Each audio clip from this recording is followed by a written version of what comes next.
नमस्कार दोस्तों, जय श्री श्याम। कैसे हैं आप? स्वागत है आपका हमारे YouTube चैनल वैदिक रहस्य पर। दोस्तों, आज हम आपको महादेव के एक ऐसे मंदिर के बारे में बताने जा रहे हैं जो बहुत ही रहस्यमयी है। वैसे तो पूरी दुनिया में भगवान शिव के जगह जगह पर मंदिर बने हुए हैं, लेकिन कुछ मंदिर इतने खास हैं कि विज्ञान भी उनकी टक्कर नहीं लेता है। आज हम आपको एक ऐसे शिव मंदिर के बारे में बताने जा रहे हैं जो वास्तुकला का अद्भुत नमूना है। इस शिव मंदिर को लेकर पुरातत्व विभाग इस बात पर आश्चर्यचकित है कि इस जमाने में इस तरह का आर्किटेक्ट बनाया कैसे गया, जबकि उस समय ऐसी तकनीक आई ही नहीं थी।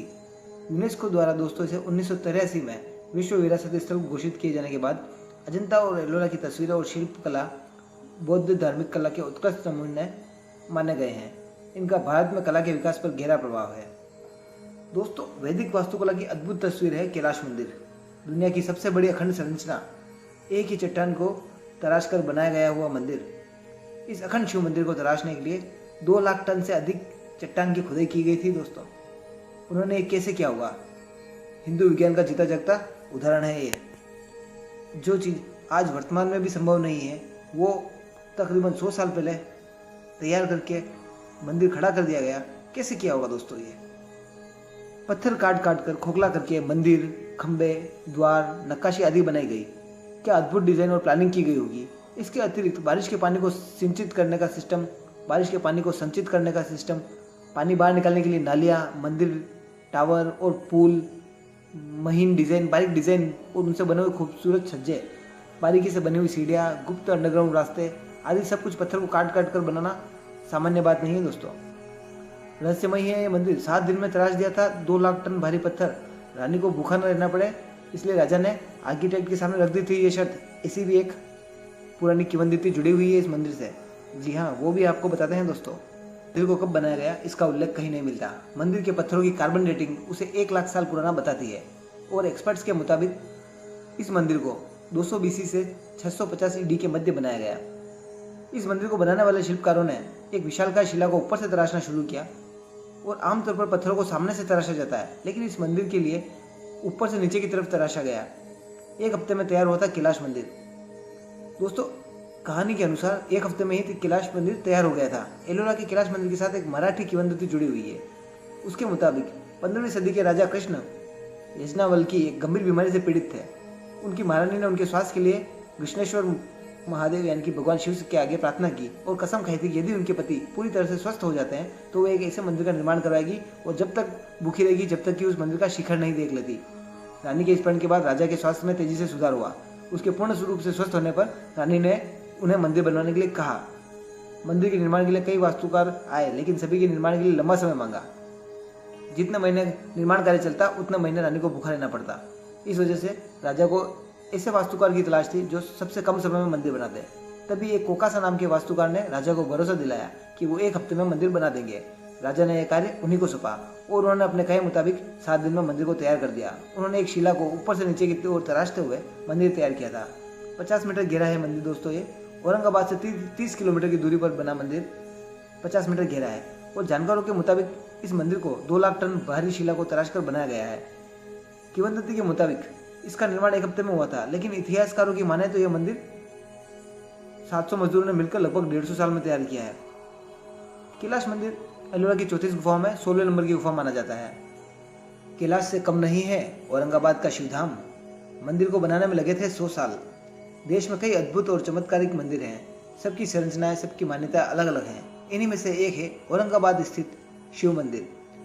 क्योंकि ये एलोरा की गुफाओं में है, इसलिए इसे एलोरा के कैलाश मंदिर के नाम से भी जाना जाता है। बताया जाता है कि इस मंदिर का महत्व कैलाश पर्वत से कम नहीं है, तभी इसका आकार काफी कुछ वैसा ही रखा गया है। 276 फीट लंबे और 154 फीट चौड़े इस मंदिर की खासियत यह है कि इसे केवल एक ही चट्टान को काटकर बनाया गया है।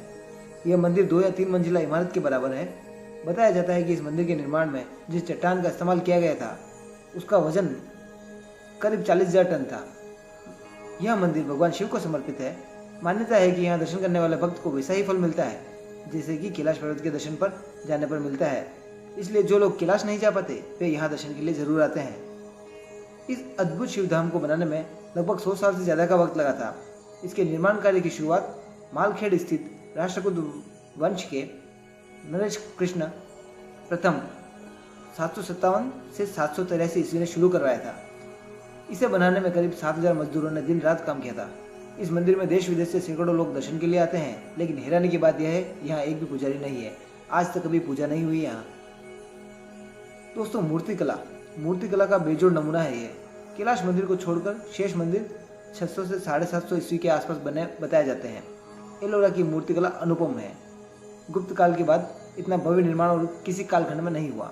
एलोरा की गुफाओं का सीधा संबंध बौद्ध, हिंदू और जैन धर्म से है, इसलिए इन धर्मों के अनुयायियों की यहाँ भीड़ लगी रहती है। इसके अतिरिक्त देशी विदेशी पर्यटकों की भी यहाँ पूरे साल चहल पहल रहती है। इन गुफाओं में इतना आकर्षण और कौशल है कि यहाँ आने वाले सभी पर्यटक इन्हें देखकर चकित हो उठते हैं। पूरा क्षेत्र बहुत खुला और शांत है, प्राकृतिक वातावरण है और एलोरा के पास ही घृष्णेश्वर महादेव का मंदिर भी है। इसकी नक्काशी की बात करें तो एलोरा की गुफा 16 सबसे बड़ी गुफा है, जिसमें सबसे ज्यादा खुदाई कार्य किया गया। यहाँ की कैलाश मंदिर में विशाल और भव्य नक्काशी है, जो कि कैलाश के स्वामी भगवान शिव को समर्पित है। कैलाश मंदिर विरूपाक्ष मंदिर से प्रेरित होकर राष्ट्रकूट वंश के शासन के दौरान बनाया गया था। अन्य गुफाओं की तरह इसमें भी प्रवेश द्वार, मंडप तथा मूर्तियां हैं। अनुपम वास्तुशिल्प का उदाहरण कैलाश मंदिर। कैलाश मंदिर को हिमालय की कैलाश का रूप देने में एलोरा के वास्तुकारों ने कुछ कमी नहीं की। शिव का यह 2 मंजिला मंदिर पर्वत की ठोस चट्टान को काटकर बनाया गया है और समीक्षकों का अनुमान है कि समूचा ताज मैं अपने आंगन में रख दिया जा सकता है। और एथेंस का प्रसिद्ध मंदिर जो है पार्थेनन, इसके आयाम में समूचा समा सकता है। उसकी ऊंचाई पार्थेनन से कम 1.5 है। कैलाश के भैरव की मूर्ति जितनी भयकारक है, पार्वती की उतनी ही स्नेहशील है और तांडव का वेग तो ऐसा है जैसा पत्थर में अन्य कहीं उपलब्ध नहीं है। शिव पार्वती का परिणय भावी सुख की मर्यादा बांधता है। जैसे रावण का कैलाश तोलन पौरुष को मूर्तिमान कर देता है, उसकी भुजाएं फैलाकर कैलाश के तल को जैसे घेर लेती है और इतने जोर से हिलाती है कि उसकी चूल्हे ढीली हो जाती है और उमा के साथ ही कैलाश के अन्य जीव भी सत्रस्त कांप उठते हैं। फिर शिव अपने पैर के अंगूठे से पर्वत को हल्के से दबाकर रावण के गर्व को चकनाचूर कर देते हैं।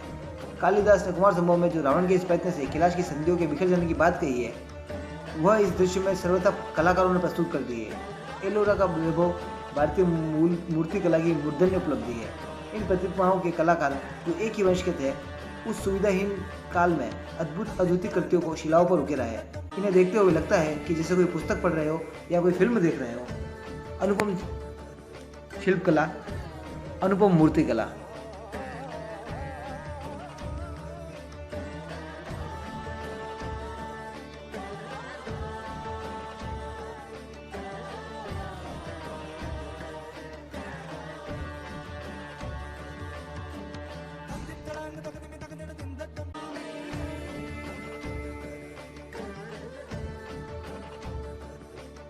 तो अगर आपको ये जानकारी अच्छी लगी हो, आपको ये वीडियो अच्छा लगा हो, तो प्लीज़ इसे लाइक करें और शेयर करें ताकि ज़्यादा से ज़्यादा लोगों के पास ये वीडियो पहुँचे।